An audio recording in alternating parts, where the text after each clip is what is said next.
So that is rape by all standards. And the pain, I don't know which pain was worse. So the feet, I am screaming so hard, and I am screaming, and they bring something to cover my mouth, and they shove whatever. I didn't know at that point what they were shoving, and the pain is unbearable. So we went to Tanzania just on a normal day. The main plan is that we had wanted to be in court for the hearing of Tundu Lissu. We decided that when court ruled that it should be an open court, not virtual like the last time. So maybe the telltale signs should have been the deportation of Senior Counsel Martha Karua and the colleagues. But I said, let me go. If they deport me, I come back. If they don't, I'll be there with the rest of the colleagues. I wasn't deported. I passed through maybe unnoticed. So I got to the hotel where we were staying, and I sent a message to the people that have come in, so that to notify them that I've been late in. And one of the people I sent a message to was Boniface. He said, yeah, I am also up. I'm also in my room sleeping. I said, okay, I'll see you tomorrow. I had gotten there at around 11:30, so I was tired. So I switched off my phone and sleep. I just needed to rest. I wake up in the morning to so many missed calls from Boniface Mwangi and his wife. And his wife is asking, are you okay? And then I check Boniface's messages. He's telling me that they came to arrest him from the hotel, but he didn't pick up the call. So I was shocked to hear that news, that they followed people that are already in the country to arrest them. But I wake up, take a shower. I first go down for breakfast where everyone was, but Boniface wasn't there. So I call him, and he tells me his room number, and he says, I'm still afraid. He had some furniture against the door so that people don't come in. So I tell him, let me come up. So I go up, and he tells me the story of how last night came, how he got up and had to dress up in case but he refused to go out. Now, I hadn't seen what he had written on social media about that, but he told me the story. So he says, anyway, the day is here, let's go to court. I am leaving tonight and going to Uganda. So he says, I have to check out of the hotel, but my flight is much later. So I tell him, no, I'm still here today, so I can put your bag in my room, and you check out and pick it whenever you're going, because I think their flight was at 8 p.m. So I leave his room with him and his bag. I take it to my room, and then for him, he continues to the restaurant. So I come back to the restaurant. I didn't find him at the table. I thought he had gone to serve breakfast. Before we knew it, he came shouting, what do you want from me? They had come back to pick him up. So they are now many, and they identify themselves, and they say that they want to ask him some questions. Now, by this time, we had so many lawyers that had come to pick us to go to court. They included lawyers of TZ Law Society. So the president of the TZ Law Society tells two lawyers to go with Boniface so that the immigration officers question him. So they take him. I actually write that on Twitter. But they take him, and we are thinking it's a normal questioning, whatever, because there was no offense anyone had committed. So us who had stayed behind, we go to court. We are sure that the lawyers are with Boniface. If there are any questions, they will be answered. We go to court, and we sit through the court hearing. The cases that were coming up were more than one. So we leave the court. I think former Kenyan Chief Justice David Maraga and Elder General Ulimwengu, I don't remember who else. There was a lawyer from Comoros. They first addressed the press at the court. So we walked to the hotel. The court was very close to the hotel we were staying at. We go to the hotel, but we are still keeping tabs on Boniface through the lawyers, and they say that your fate as well. How? Now the fate, I'm coming to that, because that's how it started. So the lawyers say that they want Bonnie's phones, and they are coming to check the hotel to see where they are, because Boniface kept telling them he doesn't have them. I think they wanted all gadgets, phones and laptop. So they come back, they check through the cameras of the hotel, and they see that I took Boniface's bag in my room. So they come, we were having lunch. They say they first sit and wait. They were like 5. They say they are waiting for me to before I finish eating, they come, they say they want to talk to me. We all ask them, we are all there, many people. Chief Justice Maraga, Generali, from Uganda, I was with Tumsime Kato, and other colleagues from Kenya. So I tell them, let me finish eating. They say they want to check my room. At first, they were just taking people, but I said, tell me what you need. They identify themselves. One says he's Zono CI or commander or something. I say, okay. I pick my key, and we go to my room up. We find that my room can't open. And I was with them. And they're the ones that said they told the hotel security to block access. So I go back down, the security guy comes with a new key. They tell me that they blocked access because the security required that. So for all intents and purposes, these security people knew that I couldn't even access my room earlier. So we opened the room. I give them, we were with also Boniface. They wanted to check his luggage. I said, this is the luggage I have. They check, they find no gadgets. They check my room everywhere. They also check my luggage. For me, I give them my phone, because Maya is being cooperative, thinking that this is something really small that didn't need to be escalated. So they say, you are playing jokes on us. They were already very angry people. They tell me to also come with them to police. They say, come with all your stuff, come with us to police. I'd gone to Tanzania with just a backpack, because I was going to be there for 2 days. So I carry the backpack. They say, is that all? I say, yeah.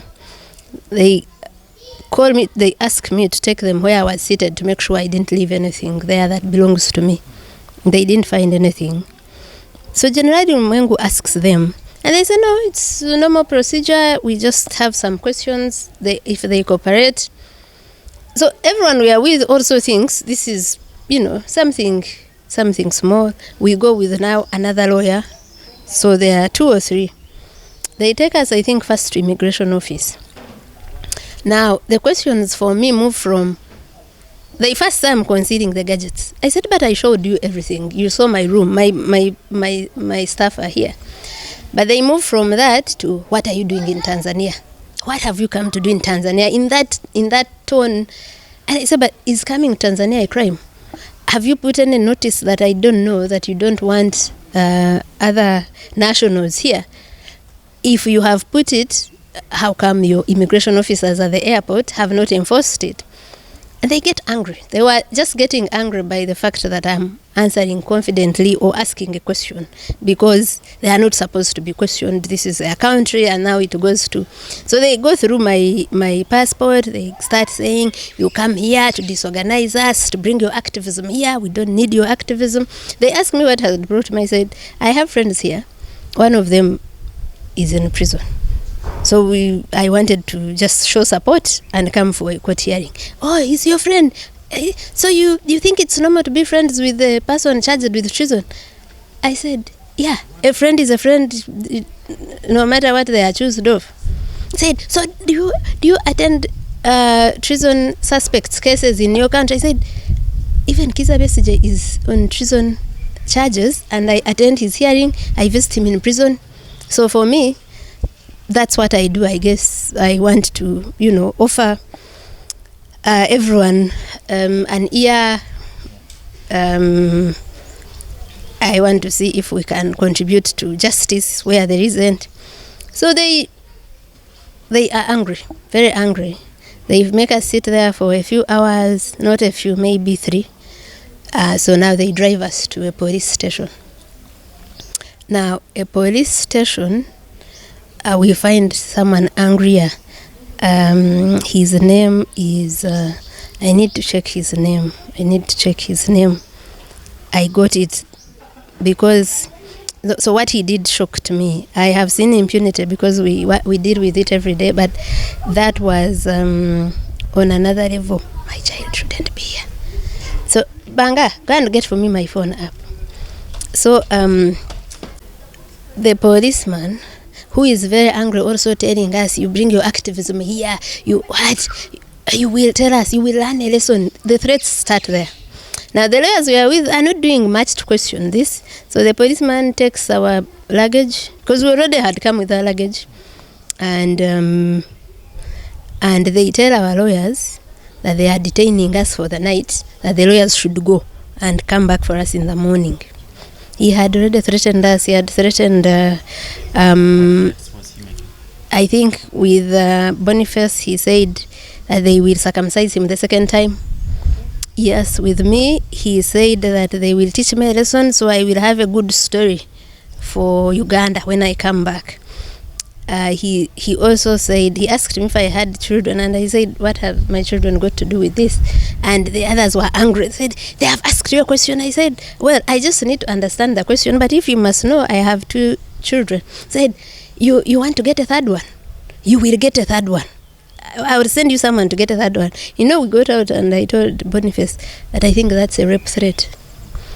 So we are seated, they say, get out and wait outside. Now, about 5 men and 1 woman come in and enter the office we are in. That office has this police officer who maybe is the OC at the Central Police Station, because we're at the Central Police Station. But it also has those immigration officers.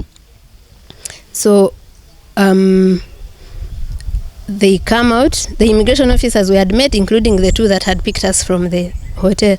So now these men come out, they are not uniformed.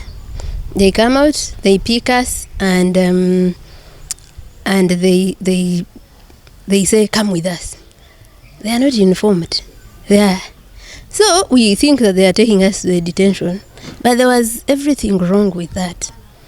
So it's a one story, so I'm going to tell it to you. So they get us out, they shove us in a car. I have not been to the drones in Uganda that Ugandans talk about, but I don't know if they are as dark. It was so dark. When I was entering, there were guns, 2 guns where they were telling me to sit. They removed them. They immediately blindfolded us. So I am in the middle between a woman and a man. Boniface has been put behind between 2 men. There are 2 men in front, a driver and a co-driver. The car was so dark. They blindfold us. They drive us for about 30 minutes from where we were. After we reach where, but like this time I'm going and I'm thinking, what is going to happen? So we get there and they get Boniface out. They increase the volume of the car. At first I didn't know what that was for, but of course I am scared. Until I started hearing Boniface scream. So they had increased the volume so that I don't hear him. But the pain they were inflicting on him was too much. I started hearing him scream. So I am, I know that we are finished here for no reason. And for me, that was, I think, my biggest problem and cause of anger. What have we done? Like you don't know whether the crime is that you have come into Tanzania. You don't know whether there's nothing. Or that you have attended a public court hearing. So after a while, maybe 10 to 15 minutes, they come for me. The woman that they brought orders me out. But they had taken us in saying things that you could tell these are real killers, really. Orders me out. I am blindfolded. I can't see. She's ordering. I don't know where I'm going. So one man pulls me, throws me. There's another one I fall into. And they also move me just a bit. And I get there, and the first order is take off your clothes. before you do anything, there's one who hits me with something on the back, and there's one who violently takes off all my clothes. They take off all my clothes, they throw me down, they handcuff me. You will see some of they handcuff me, but they tried to put a sweater before the handcuffs. So I think the injuries here would have been worse, but there's this, then there is this. They handcuff me, they tie my legs with my arms on my legs. They face me up. They put like a wood in between the legs and the arms and hold me up facing down. So you see, the reason I'm not standing well is that the feet have not been standing. So I am facing up like this. There's one hitting under my feet so badly. The pain was too much. And there's one shoving something in my ass. So that is rape by all standards. And the pain, I don't know which pain was worse. So the feet, I am screaming so hard, and I am screaming, and they bring something to cover my mouth, and they shove whatever. I didn't know at that point what they were shoving, and the pain is unbearable. So I think after like 5 minutes of that, but it could have been longer, they put me down. They violently pull that wood they had between. So I don't know if you've gotten that sort of position, that your arms are with your legs and you are like this. So I think there were two people that were holding that wood. So they pull it out. It's the one that must have hurt me here. My arm is still paining. It has been swollen.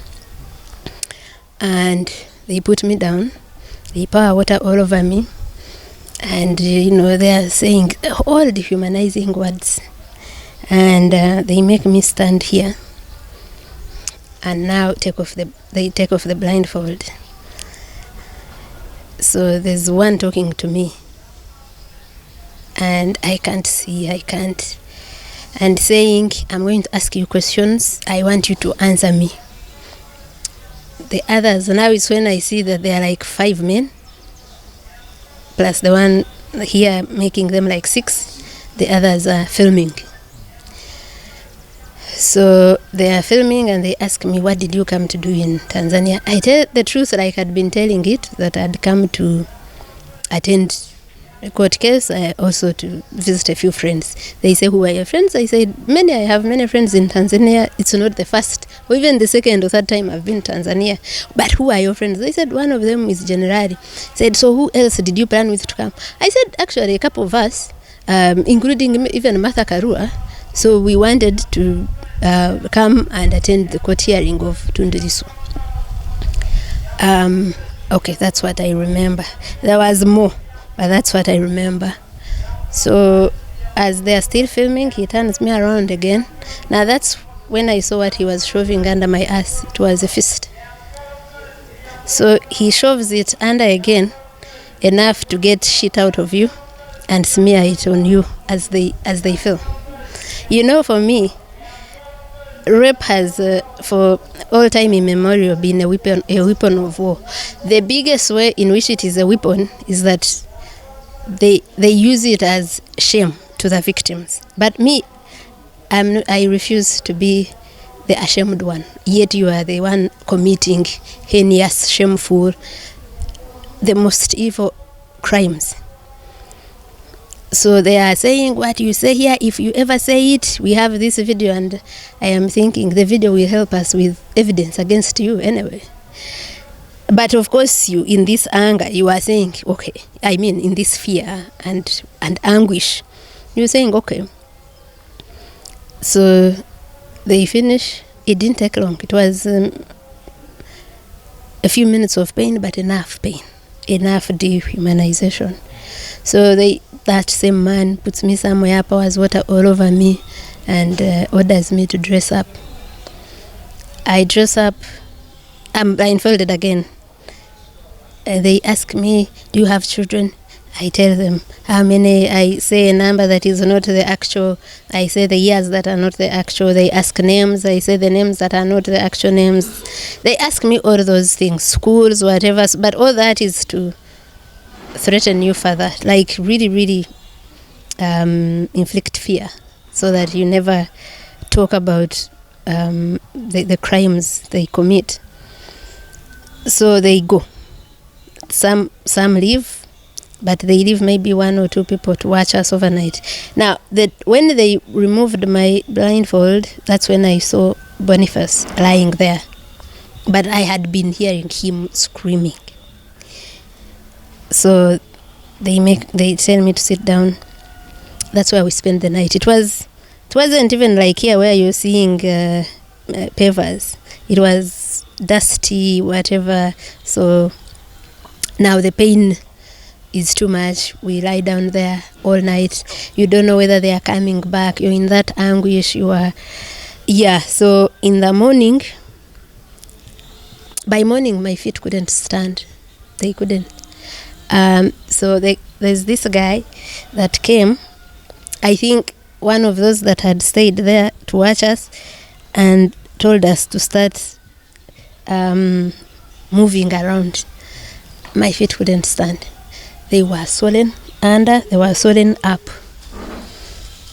But we tried. We are being ordered by our captors, and really brutal, violent ones at that. So we try. Of course, Boniface kept groaning in so much pain. I imagine they had beaten him harder. So I don't know what else they did to Boniface. So we try to step. Even now, I can't move properly. And we try. They let us sit again. We are seated there. We don't know where we are going. We don't know what's going on. But because they had told the lawyers that we will be at the police station where they had left us, I kept hoping. But for me, the daybreak alone gave me so much hope that maybe now we are surviving. So we stay there until around 10, but you don't know even you have no sense of time. But I just suspected 10 a.m. So they come, the same captors. Now I remember the lady, because I remember her voice. They order us to go and shower. The lady leads me to a small toilet to shower and change. And I'm thinking we are showering to go to the police, where we are going to be maybe deported. We shower and finish. They put us in the car. Now, I don't know if they put me in the car with Boniface, because we are blindfolded. So they drive. The drive became too long, and I said, but from the police station we took about 30 minutes. This is an hour. So I thought maybe they've decided, because I had seen that the lady had my bag that I had left at police. So I think that maybe they have come to take us direct to the airport. The journey became long and long and long and long, and I kept thinking, where are they taking us?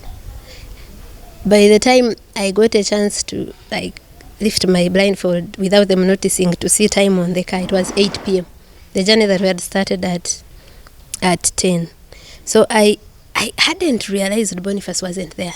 I thought maybe Boniface is too badly off. He's not, he's a chatty guy, he's friendly, and he's someone who doesn't get angry for long. So he would already be talking to them. So I call him to ask him if behind my sweater is there. And they say, he's not here. And I said, where is he? He said, we have taken him somewhere else. Oh my God, now that's worse. First, you are now alone. Even if he was not helpful, he was as helpless as you. Yeah, but second, you don't know what they've done with him. So you have your anguish, So they stop somewhere, and for a while they buy food. But now they start to care about my injuries. They even give me painkillers. They say, how are your feet? They were not stepping. They were swollen. So I hadn't, because I couldn't see. So I hadn't seen how swollen they were until I tried to wear these shoes. My foot couldn't enter at all. and I had no other shoes to wear. I think the shoes I had in my bag were high heels, which was worse. They couldn't also fit anyway. So I walk on foot and enter the car, and I was in the car the whole time, blindfolded. So now after we stop there, they ask me what food I want to eat. They had given us tea the other side at the spot where they tortured us from. So they ask me what food I want to eat. I say whatever is there. They say chips or whatever. They bring food. They were also eating, I think, for the first time. So after an hour of, a break, they drive again. And for another 6 hours, because I think we got to where now they took me alone towards 2 a.m. So now me all along, because I'm blindfolded, I'm thinking they decided to use the road to take me home. But you know how big Tanzania is. We hadn't even reached anywhere in those about 15 hours. Yeah, so they put me in a room. By the time we get there, I had realized they are worried about my injuries. So I had realized that they won't inflict any more pain. I wasn't now worried about pain. I had thought they want the injuries to heal before they let me go. That's what it looked like, because they were giving me painkillers all the time. So they give me a small mattress to sleep, and I sleep. It was so cold. I think one of the captors from the car brought me a jumper to wear it and sleep. There was nothing to cover you. So I sleep thinking that maybe we have slept closer to the border and tomorrow they will take me to the border. By that time, I don't know if my passport is back from the police. The police had held on to our passports. So in the morning, the lady wakes me up to take a shower at 6 a.m. and I am thinking I'm taking a shower to go home. They keep me again in that room for the whole day. And now I refuse to eat. I tell them I'm not interested in eating. I want to go home. If there's a case you are accusing me of, if there's any punishment you want to do it, but let us get it over with, and I go home. So I refuse to eat because I had realized that they care about how you go out looking. I refuse completely. Now one of them turns himself into a nice guy and lies that he's from there. At first I didn't know. I got to know when they put me back in the car yesterday. That's when I got to know that he was one of them. So he comes, begs me, we have done everything we can, you are going home, we are only waiting for your passport from Dar es Salaam. So now I realize, yeah, that makes sense. I can't live without my passport. If it is coming, let me be calm. But also Dar es Salaam, if it is the same journey of 15 hours, that means I'm still here. Now that was on Wednesday.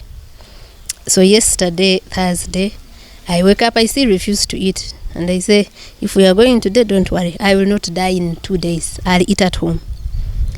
They keep that guy who is now playing nice keeps saying they are almost here, don't stress yourself, for us we intervened and said these are human beings, you can't treat visitors like this, the image of TZ.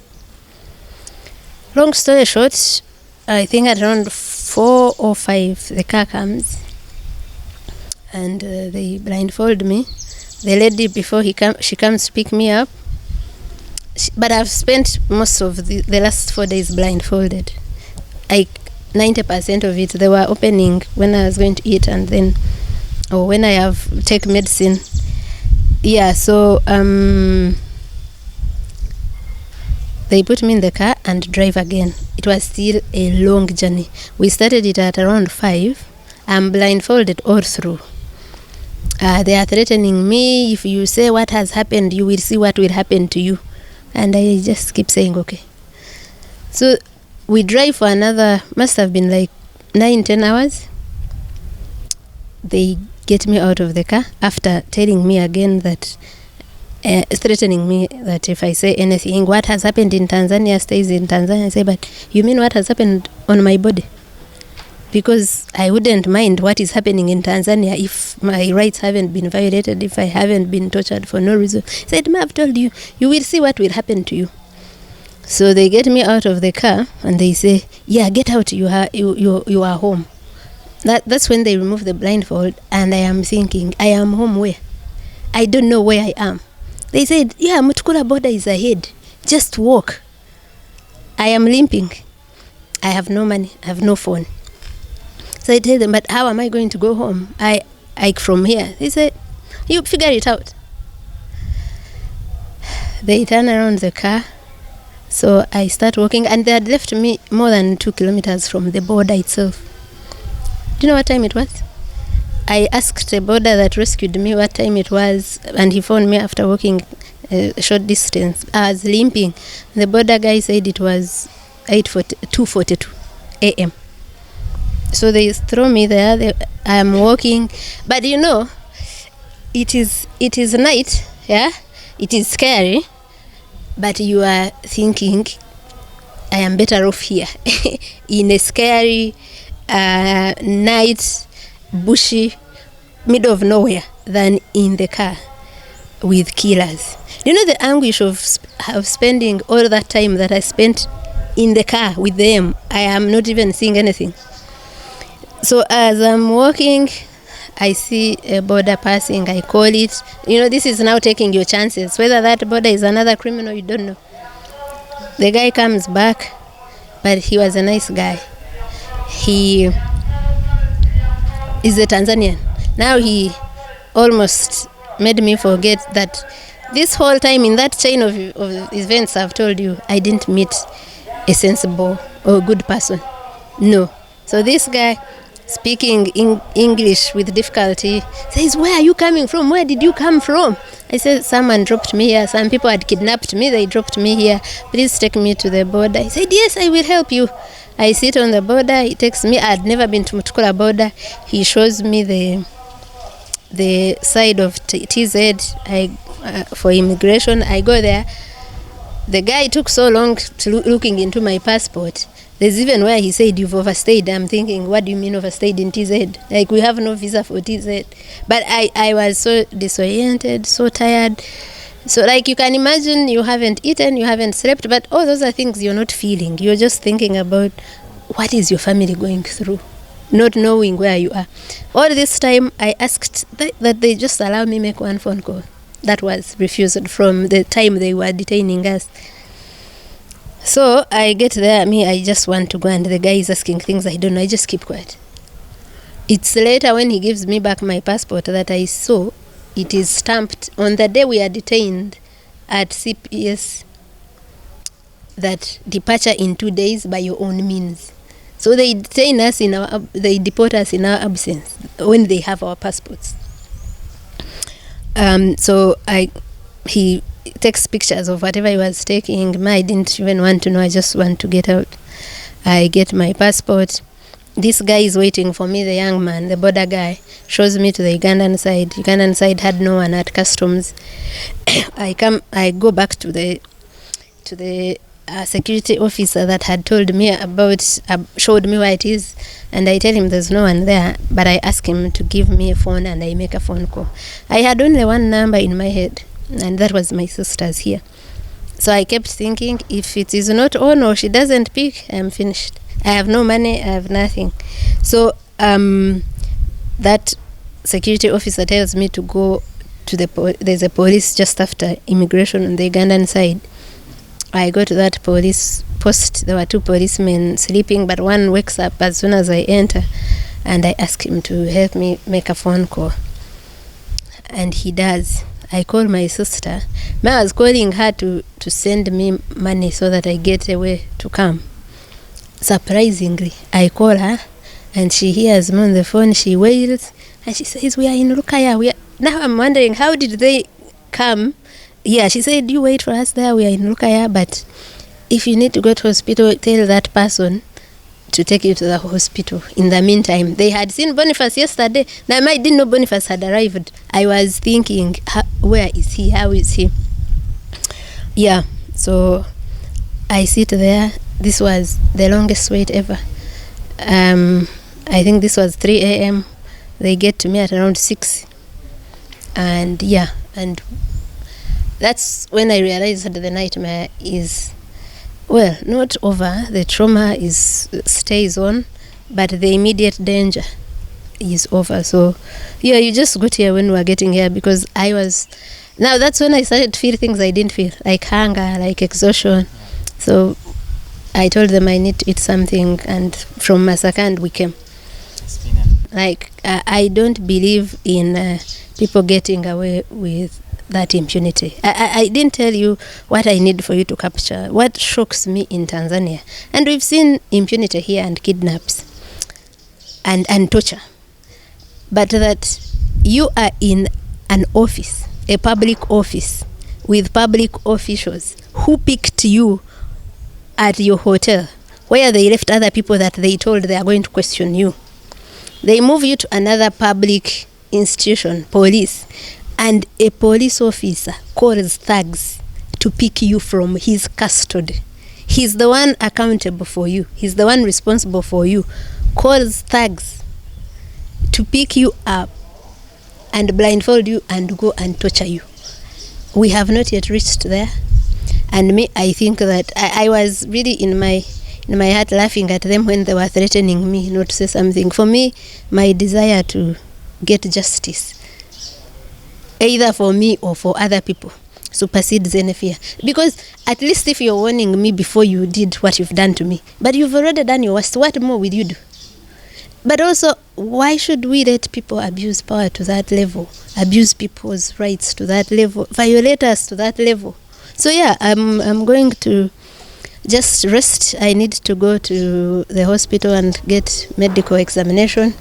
After that, the good thing is there's time to put that together. I am going to definitely do that. I wanted to show you some of the marks that they failed to, because the painkiller